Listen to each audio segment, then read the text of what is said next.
Money is one of those things that I think everyone, at least at some point in their life, feels intimidated by, but especially in your 20s when you're trying to figure out the world of financial independence and really taking ownership of your own life, it can be a little extra confusing. Last year, I read this book called The Latte Factor, which I talked about on this channel. It's a book about financial freedom. It's one of my favorites from 2019 because it's written as a fictional story, so I just found it really easy to understand and digest. Highly recommend it. It will be linked down below. But in it, there's this quote that really spoke to me, and it says, "Your wealth is exactly like your health. Your health doesn't just happen. It's not something that takes care of itself as you go through life. You can't leave your health in someone else's hands, and the same goes for your wealth. They're both completely in your hands, no one else's." And I remember reading this quote and feeling so empowered to just start having more awareness of my financial situation, start implementing healthy money habits so that I can continue to live a financially independent life. It's something I really value and something I think I will continue to value even when I am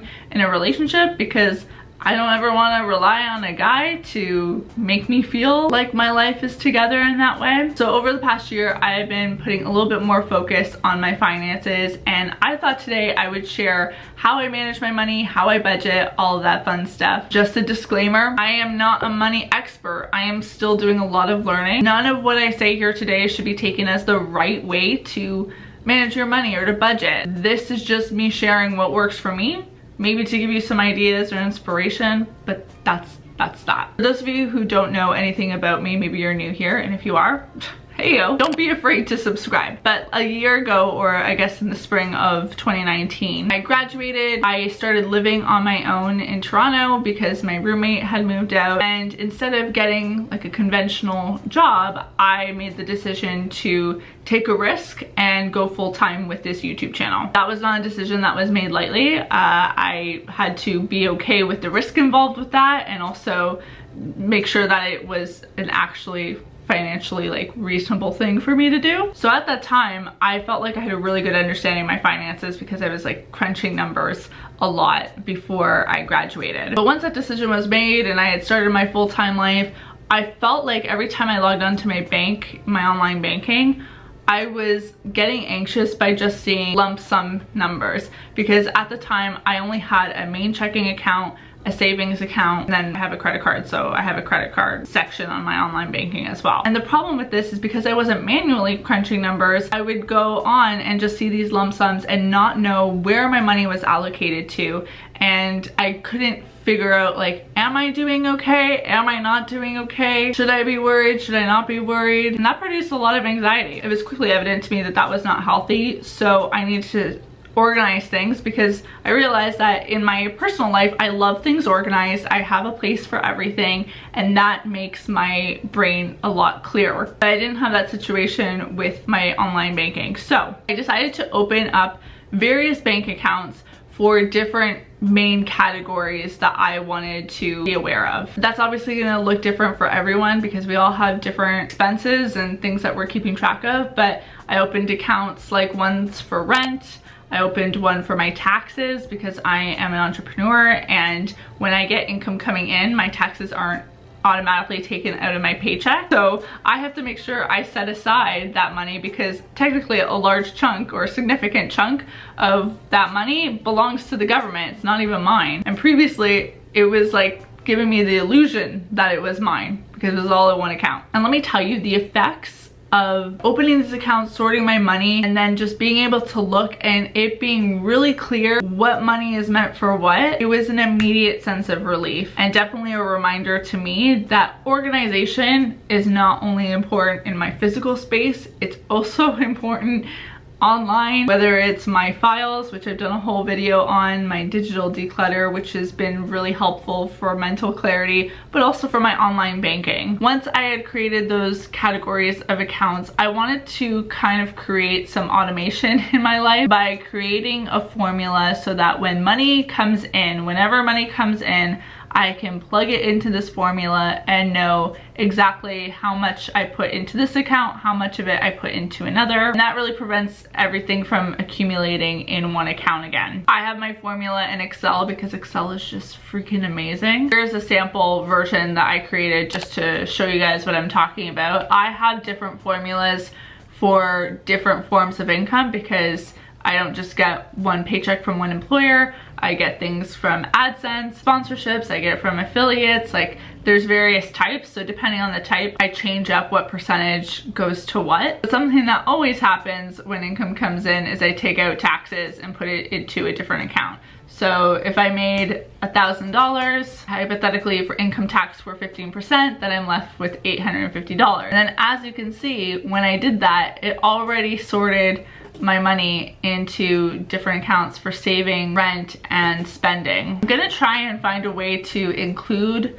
a link to this file in the description box below, just because for those of you who aren't familiar with Excel, it might be a little confusing, these formulas, but it actually isn't too complicated to figure out, especially if you just spend some time looking at a spreadsheet. Like any Excel that is pre-programmed at the top here tells you what's happening. So for the spending amount, the way that Excel is coming up with that number is it's taking the cell at C4, which is income after tax, and it's multiplying it, that's the star symbol right there, by 30%. And what's great about creating a formula is that you can always be changing those percentages to cater to your financial goals at a given moment in time. So maybe you are wanting to save for a trip, then maybe there's gonna be a period where you're gonna make a larger percentage go to savings. But if you want to maybe build a buffer for your rent and have a few months worth of rent in your bank account, then that would be a great opportunity to amp up your rent percentage. You can always be making changes, but what's great about a formula like this is you're always going to have to be confronted with the question, what are my financial goals right now? And that requires you to make an intentional decision on how you're going to sort your money, and not just live in a, oh, I hope I have enough for this, or I think I have enough for that. No, you'll know. And you'll be making active decisions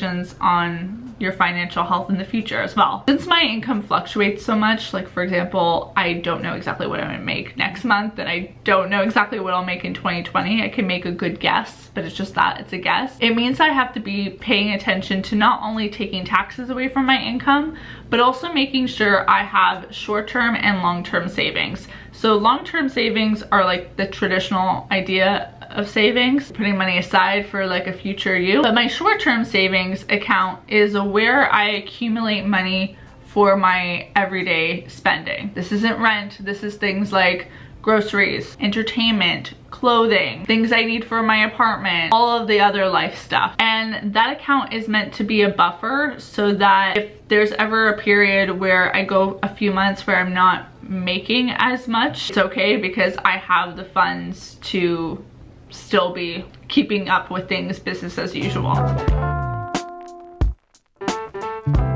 I hope I am not the first one you're hearing talk about budgeting. I shouldn't be the first one. Everyone talks about it, and they talk about it for a reason, because it can be a really powerful money management tool. Budgeting has been really important in my life, not only because I have fluctuating income, so I don't want to be having my spending also fluctuate. Like that just seems like that could not end well. I also don't pay with cash very often anymore. More often than not, I'm paying with a debit card, credit card, or even with Apple Pay, which is a super convenient feature to be able to pay with your phone. But it's also really easy to lose sight of what you're actually spending. You don't even have to put in pins anymore. It's just like bleep, boop, what happened? I don't know, but my money got sucked away. So for me, a budget is a great way to get into my head the habit of paying attention to what I'm buying, because this is the amount that I have allocated for this category. So if I am buying things for my home, I have to make note of the fact that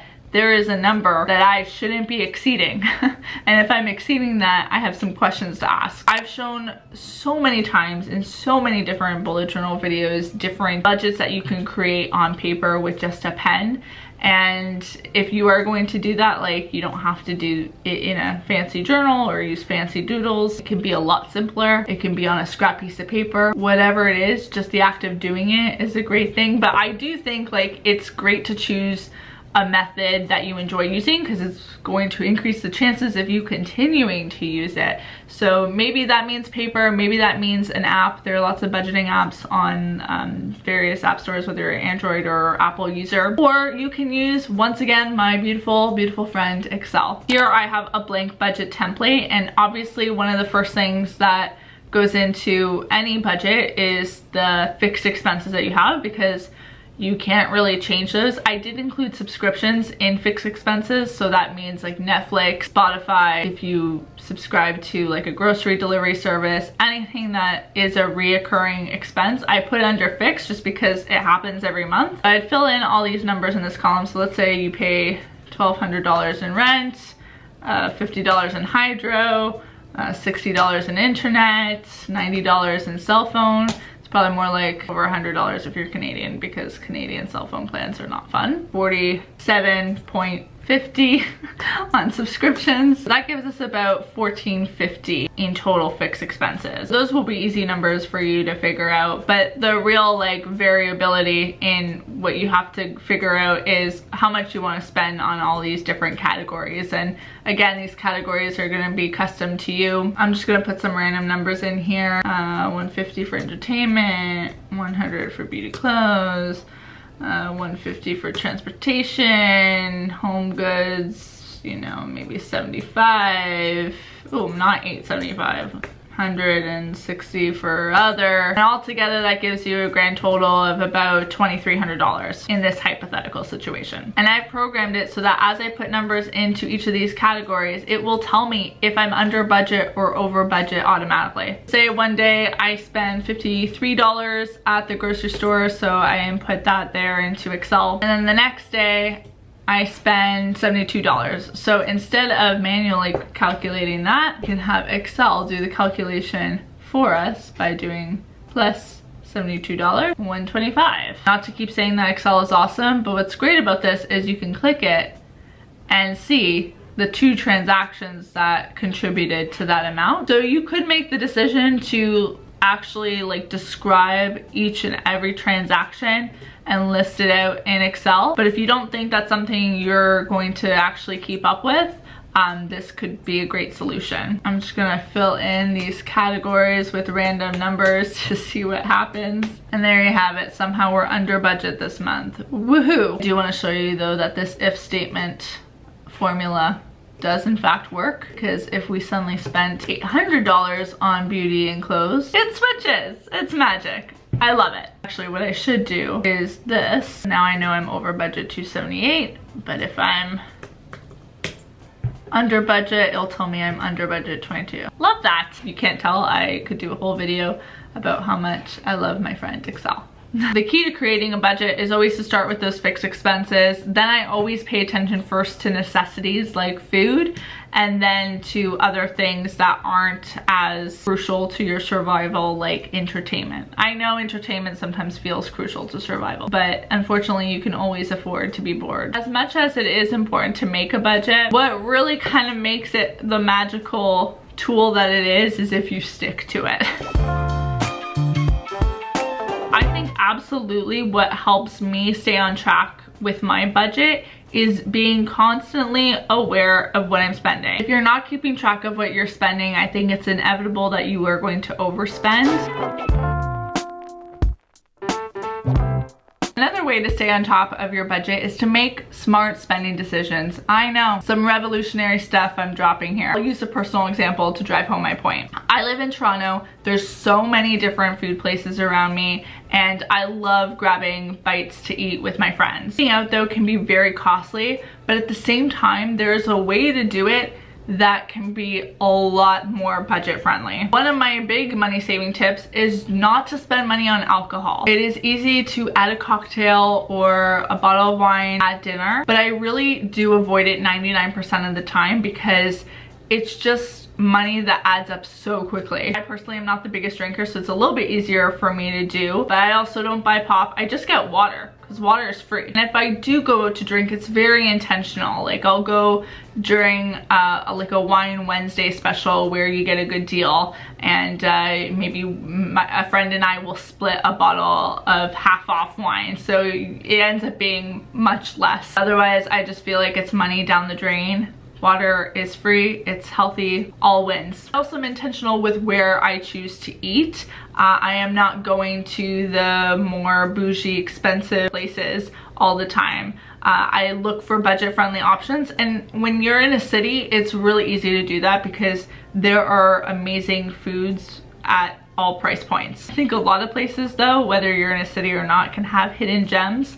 So it might just require a little bit of extra research. If there is a month where I feel like I'm doing a lot of socializing, I'm meeting up with a lot of people, I also try and schedule in some people for coffees, because buying a coffee can be a lot less expensive than going to lunch or dinner with someone. Or I invite people to my own home and we make a dish together, and that can be an experience because we're trying a new recipe that we found online, eating good food, but we're also hanging out. So that is a great way to save some money but not compromise on a fun time. There are a lot of cost-effective spending hacks, tips that I feel like I could rant on about. So if you'd like me to do a whole video on that, let me know. I also feel like I can't do this video without talking a little bit about credit cards. I've had a credit card since second year of university, and a philosophy that I have with it is I don't use my credit card for anything that I don't have money sitting in my bank account for. So this applies to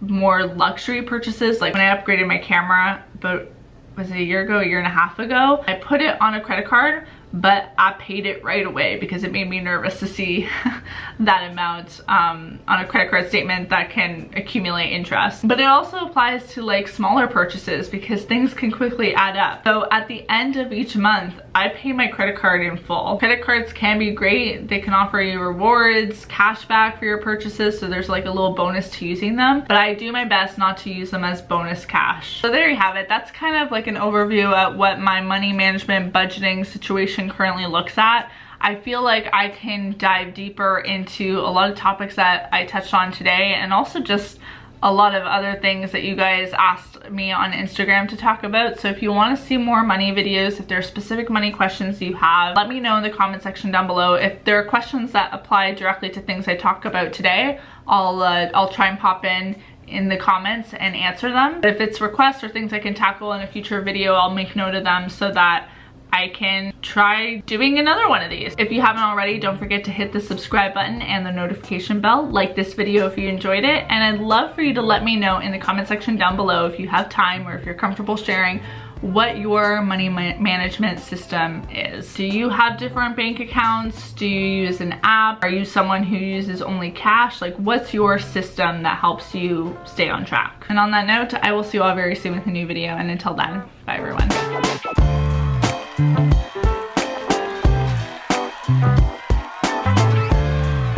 you.